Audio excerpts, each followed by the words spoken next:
let's set everything up. So Charles Billingsley's here. He's a friend, and he is a COVID-19 survivor, which we're going to get into. And apparently barbers are still open there in Southern California. Yeah. By the way, Charles, your hair looks fantastic. Thank you. My niece came over and cut my hair yesterday. Yeah. Well, all of us, we look like we have been on a on a military binge or something, and we can't. Our hair's all out of control. Now Rick broke quarantine rules and had somebody come over, but the rest of us are pretty shaggy. Yeah, you should have seen me yesterday, buddy. I'm a lot better. You know what? Your money's worth on that one. When I got my hair cut, you know what I said? As that person came in to cut my hair that I've known for over 20 years, give me a haircut or give me death. So all right. So let's talk a minute, Charles. I mean, I can hear your voice is still a little bit raspy, a little hoarse, you know. Yeah. So we're gonna come back to the album, and I got to ask what made you do. It's Kyrie? Is that how you say it? Kyrie. Kyrie. That's right. Kyrie. Yeah, Kyrie. Because I never knew that when it was. Wasn't it an Australian band or something that was singing? I can't remember. They were out of L.A. It's a group called Mr. Mr. That's right. Broken Wing. That's right. Coming up next album, Broken Wing. but anyway, so you got COVID-19, Charles. I mean, you got it. I mean, it's crazy. First of all, do you have any idea how you got it? Any idea at all?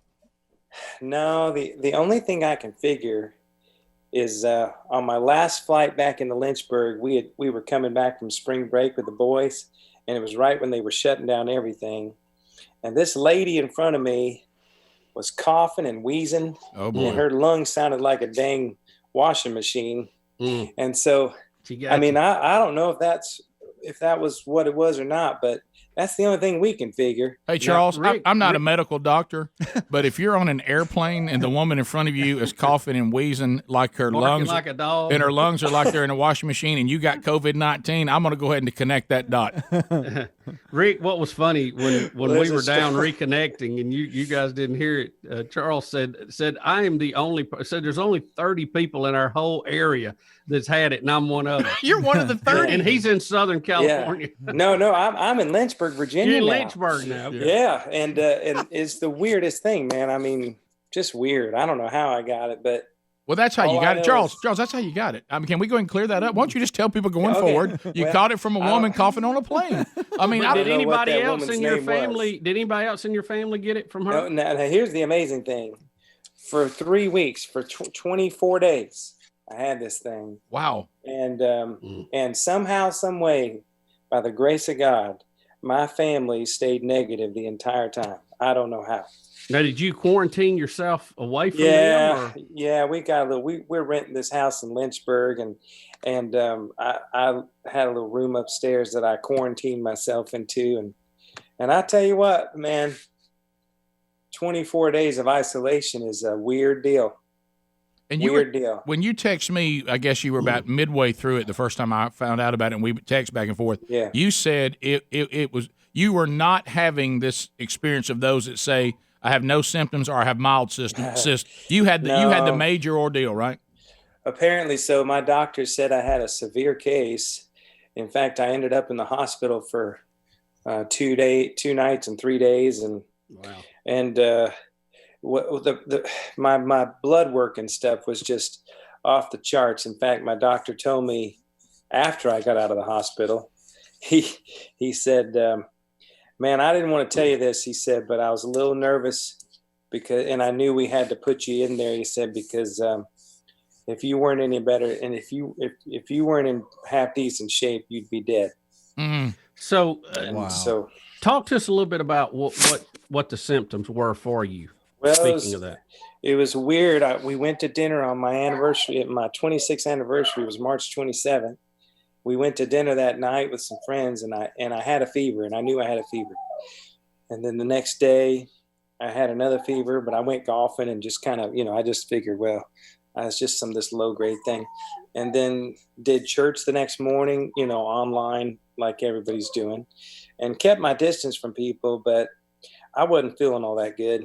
And so Sunday afternoon, the fever got worse. And then for the next 7 or 8 days, I had about 102 to 103 degree temperature nonstop, and it wasn't going anywhere. All right, hang on, Charles. Hang on, Charles. All right, so we come back. It's starting to take a turn. Just told you he's got the new album out. Charles probably had an idea that he was going to go out and promote that album right until COVID-19 came in and took him down. We think likely caught it from a woman on a plane. When you talk about the blessing and protection, I know that any of us that are worth anything, and I know we're all wretched people and equal at the foot of the cross in need of redemption, but if you have anything inside of you at all, you probably would say, if it's going to come into this house, let me have it. Keep it away from my children. Keep it away from my wife. I'll go battle through this thing. I wouldn't wish this on them. They're on the same airplane.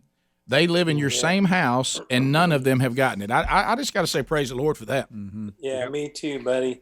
It's a miracle, honestly. I mean, they were tested 3 weeks ago, and it came back negative, and then the way it works is you got to go through 72 hours of no fever before I can get tested, and then I have to get tested 2 days in a row. And it came back on Monday, on my wife's birthday, that I was negative, and it came back that the rest of them were still negative, and I don't know how, but that was a great day. I still got a lot of residual stuff I'm dealing with, like the double pneumonia and a bunch of pain in my legs and stuff. This is a cruel, cruel virus. It attacks you neurologically and physically, and then the mental aspect of it is, well, I tell you what, those days in the hospital were absolutely just grueling. And the doctor came in on Saturday and she said, look, I know you want to go home. And I said, oh, you have no idea how bad I want to go home. She goes, well, your blood work's actually worse today than it was yesterday. Oh, my goodness.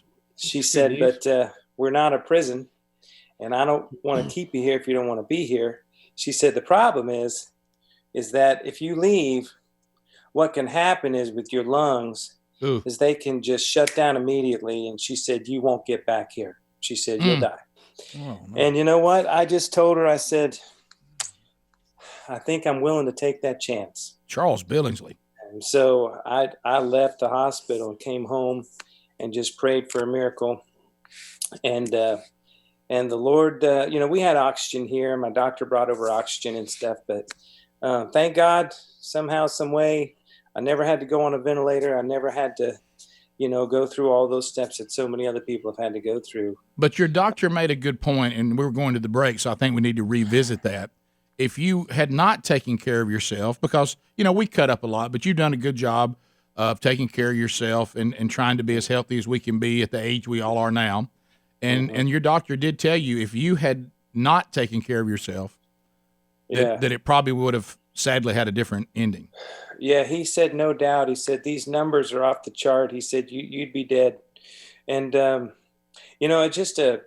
was a real wake-up call for me, just on how grateful I am for life, first of all, but also just how important it is to get exercise and be in shape and just do the things you need to do, because you never know when something like this is going to hit you. I mean, I hadn't had a cold in 3 years. Yeah. And this just hit me out of nowhere. And I don't know why it hit me, but I've learned a lot of lessons, and I'm just so grateful to be coming out on the other side. Charles, can I ask you a personal question? Sure. Can I have a bag of plasma?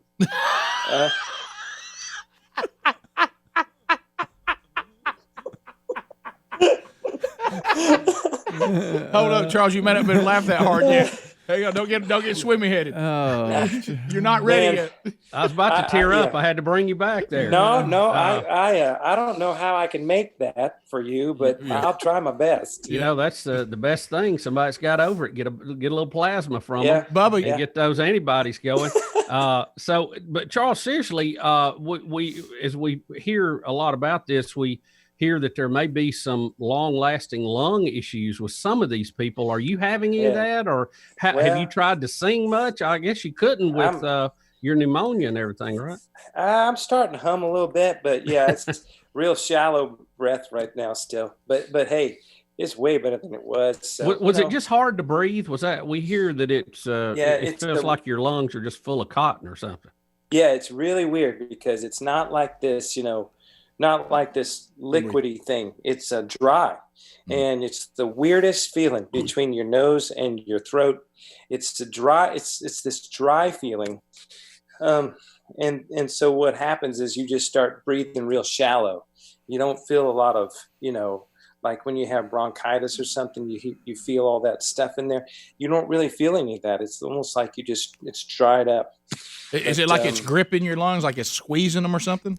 Yeah, kind of like from the sides. Yeah. But, I can't breathe. I can't take a deep breath. Charles, I'm gonna send you an address, and if you don't mind getting your doctor to draw maybe just a pint of plasma, sure, put it on ice and send it to me here. I would appreciate it. Betty can put it in, and that'll get us a step ahead, I think. Bubba, what do you think about? We'll overnight that. Do you remember? Bubba told me about this. How sometimes veterinarians have a cat, a donor cat where everybody gets blood. We just make you the donor since you've come through it and you've got the antibodies and all this, and we take your plasma, and maybe even at the Gridiron Men's Conference, we have it set up. And I could just have my own table next to my records. Yeah, look, we've got the records, we've got the posters. Certainly, we can get the new album, but we can also get plasma. I actually, how about this? Buy the album, get a pint of plasma. Forget the free T-shirt, man. I need some antibodies, I even like the name Donor Cat. I do too. So, Charles, see, I learned this by carrying a cat to the vet. They had a big fat cat, and cats only have two types, blood and about 85-90% is one type. So they had this big cat, and they would just straight pop him right into your cat if he needed blood. So I was shocked by that. Yeah. Oh my gosh! We can set that up. Let me talk to your merch department. Yeah. Okay. But so Charles, you're a singer. I know you know that. They say there's power in the blood, Charles. Right. Mm-hmm. That's right. Yeah. So obviously your voice sounds. Let's all hum it. Your voice sounds a little raspy today. It's still pretty weak. Have you tried to sing any at all? Are they advising against that for a while? Not really advising against it. Just telling me to take it real slow. I'm just starting to sort of hum around the house a little bit, and but every day my voice is a lot stronger. I mean, I don't think I could have even done this interview like Friday. So. Oh, I know, because I sent it. You know how you don't want to. You know how we are, especially as men. All this makes us feel strange, and if one of us gets sick, my first reaction is just get away from that man. You know what I mean? Right. We don't like to be around the hospital. We don't want to be around sick friends, and we don't do that real well. Women are very loving and caring and nurturing, and we're kind of like, I don't know what to do for him, and I'm uncomfortable being around him. But so when I text you and I said when you're ready, we'd love to talk about the new album and what you've been through, and then you just went dark. It was like, and I kept going. All right, he was getting a haircut. At that point, though, I was thinking. Because remember, at that point, you were kind of thinking you were coming out of it, and then we went another 10 days or so, and I was like, all right, I'm not hearing from Charles. This is not good. And of course, you would think, if as much as I claim to love you, I would have then checked in again. But my first reaction was, I'm just going to act like it's. I can't even go there. I'm afraid to check in. I'm gonna watch those little circles on my text. What is it gonna say? Yeah, exactly. Well, and that's what happened. I had this thing for 7 or 8 days, and it's miserable. And you think, okay, well, surely it's gonna go away. And man, 8 or 9 days in, this thing's just getting started. And from about day 8 all the way through about day 18, wow, man, I was down for the count. And so I apologize. I didn't. No. I was. You know how guys are. We're kind of like, hey, my first reaction is Charles gonna be okay. He's fine. He's good. He's gonna be fine. Still not better. Then it becomes about me. I really wish Charles would get better because I don't like how it makes me feel. Yeah.